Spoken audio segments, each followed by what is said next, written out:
Smoking weed is a clear shortcut to living a mediocre life. Now, let me explain. A lot of people might think, oh, but there's a lot of people out there who smoke weed and they live amazing lives. Look at Joe Rogan, look at Snoop Dogg, look at Wiz Khalifa, all these different people.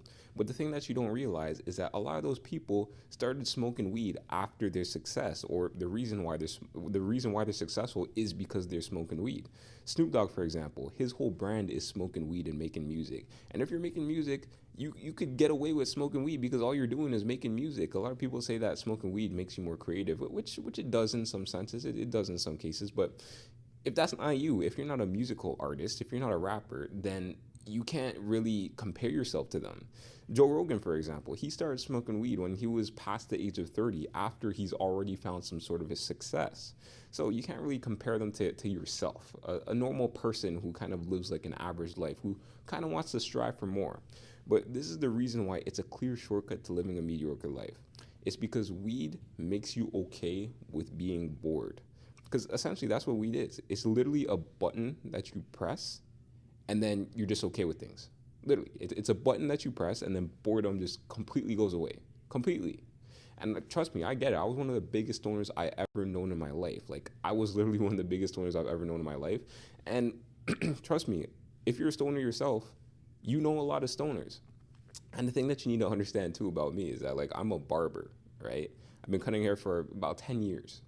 So I know hundreds and hundreds of people, and I know hundreds and hundreds of stoners. I've cut countless amounts of people, and the patterns I see in different people, it's basically all the same, literally all the same.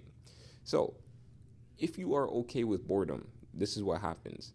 You're just not going to grow, or you're just not going to excel, because think about it. The reason why us as human beings, or let's bring it down to men, the reason why us as men or human beings, the reason why we evolve in the first place is because we are bored. Think about it. If you're bored, you're not just going to sit on your ass and do anything. Like, think about back in our ancestors' times, back in the pioneer times. If someone was bored, what would they do? They'd go out and try to build something. They'd go out and try to find a way to entertain themselves. They would literally conquer lands because they were bored.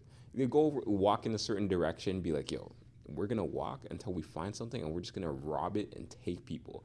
And then we're going to, I can't say that word. We're going to forcefully force ourselves upon people, if you know what I'm saying. That's what they used to do when they're bored. And obviously you don't want to be doing that if you're bored. Like, smoking weed is obviously a bit more productive than doing that. But anyways, the reason why we grow and excel as people is because we are bored and we have nothing to do. So if you didn't waste your time smoking weed, you would go ahead and do something.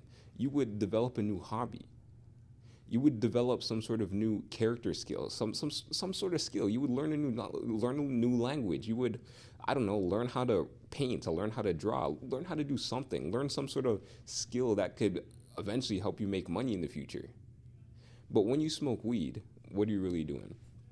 Answer that question. What are you really doing? And I know what you're doing. Like, I know the people that are watching this video. I saw the age range of people who are watching this video. I know exactly what you're doing. What you're doing is you're going home.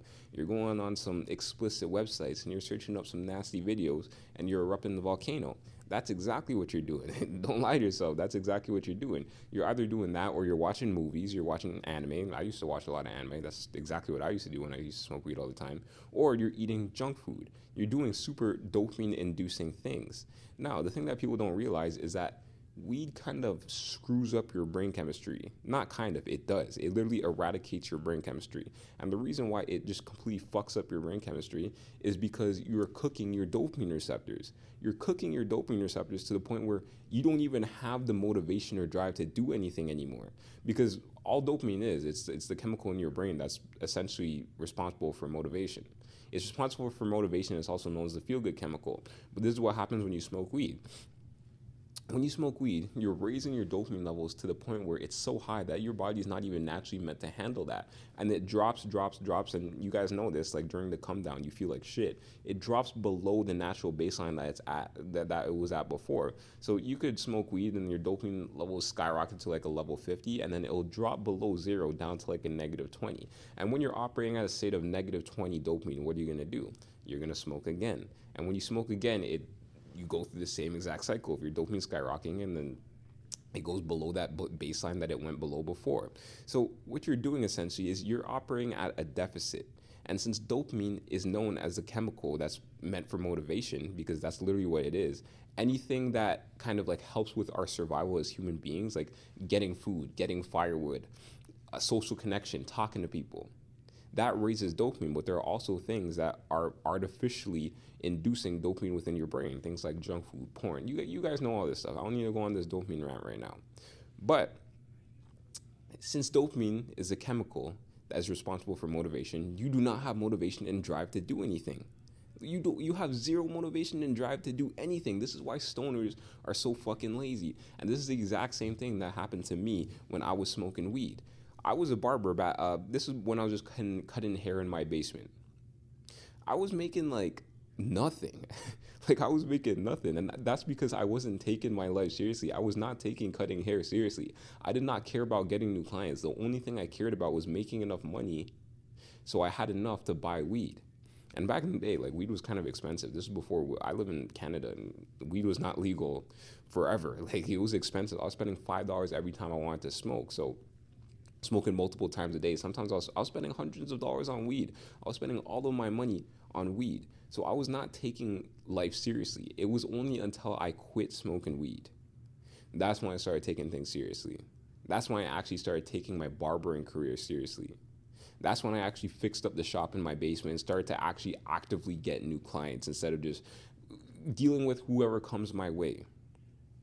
Now, it's the same exact thing for people who smoke weed.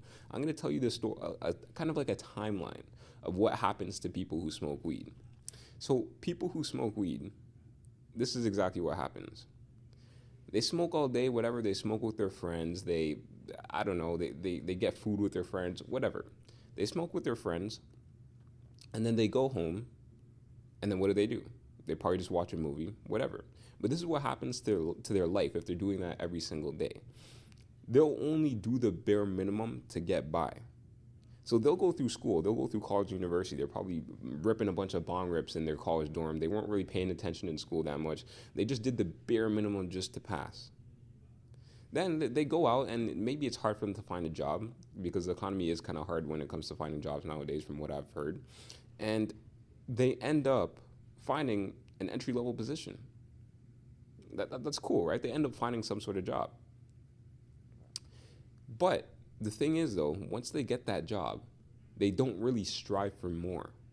They become very, very, very, very comfortable.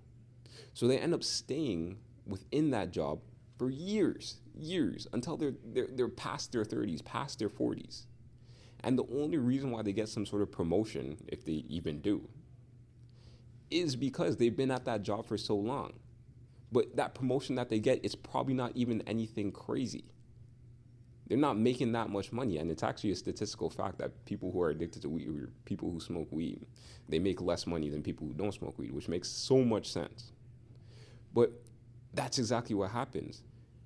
They kind of like do the bare minimum. They do the bare minimum to get by. And the reason why they do the bare minimum to get by is because they are so comfortable. At the end of the day, when they hit that blunt, all their problems go away. All their pain goes away.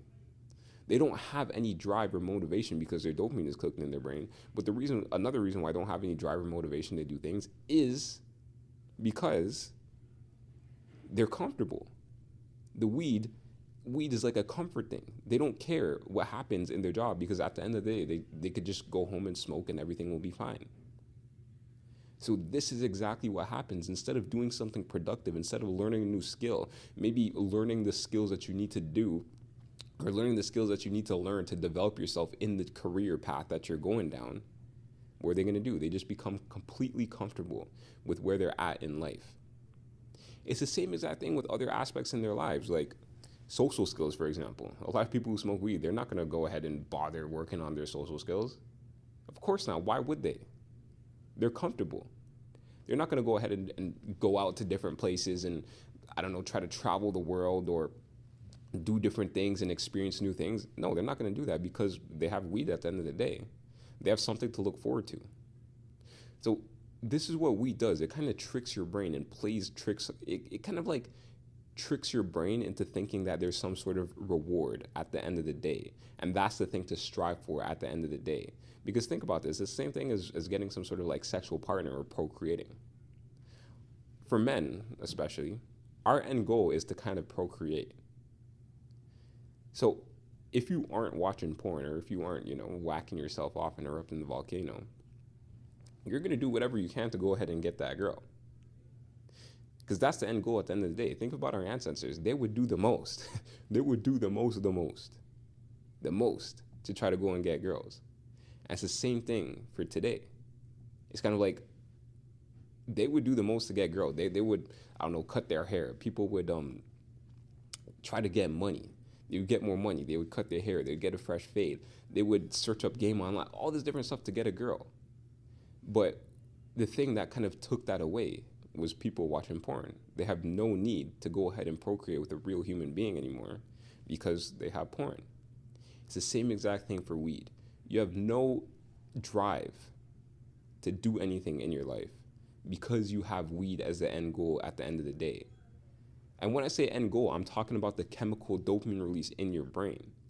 That's what it is. And a lot of people, it's crazy because so many people have such issues with quitting weed. And I did too. It took me 5 years to quit smoking weed. Once I had the idea that I need to quit, it took me 5 years to actually get to the point where I quit. By the way, if you need help quitting weed, if you need help taking full control over your addiction, click the link in the description. That's what I do. I help people do that sort of stuff. But anyways, weed is the #1 shortcut to living a mediocre life. Just look around. Look at the stoners who are older than you. Look at the stoners who are in their 30s. Like I'm not trying to dog on anyone's life. And this is the thing. If that's how you want to live, then by all means do that. If that makes you actually genuinely makes you happy, then go ahead and live that sort of life. Like who am I to tell people that how to live their life? But I'm talking to people who know that they want more in life. They're trying to strive for more and they have big visions of their life, but weed is the thing that's kind of holding them back. Because maybe a person does work like a mediocre job and a shitty job, and at the end of the day, when they smoke weed, it's kind of like everything's fine. If they're happy about it, then they're happy. Who cares? But don't complain. Don't complain when you see and look at your life and be like, fuck, my life is shitty. Don't complain. Because you're the one that made it that way. You're literally the one that made it that way because you cooked your brain by smoking weed and you have no motivation or drive to even put effort into expanding your life or changing your life. So don't complain. At the end of the day, like they say that everyone is self-made, but it's only the poor people or broke people who won't admit it.